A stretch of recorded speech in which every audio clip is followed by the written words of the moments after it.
हुकूमत का बानी पीटीआई को अस्पताल मुंतकिल करने का फैसला। वफाकी वज़ीर तारिक फजल चौधरी कहते हैं हुकूमत बानी के इलाज से मुतल्लिक जिम्मेदारी पूरी कर रही है। सेहत जैसे हसास मामले पर सियासत नहीं होनी चाहिए। पीटीआई बेबुनियाद प्रोपेगेंडे या सियासी पॉइंट स्कोरिंग से गुरेज करे। था जेल 2 साल बाद पूछती है। आज ऐसे लीडर हैं जिन्हें 1.5 साल नहीं हुआ जेल में और चिल्लाना शुरू कर दिया। सदर मुमलिकत आसिफ अली जरदारी का सादिकाबाद में खिताब। कहा, मैंने 14.5 साल अपने जोर पर नहीं आवाम के भरोसे पर जेल काटी।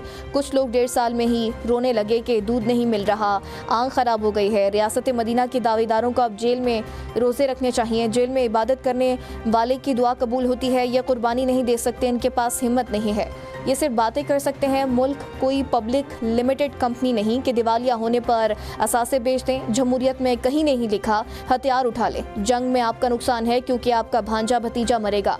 हम पूरा पाकिस्तान जीतेंगे और मुल्क को बनाएंगे। वज़ीर आज़म बिलावल भुट्टो होंगे।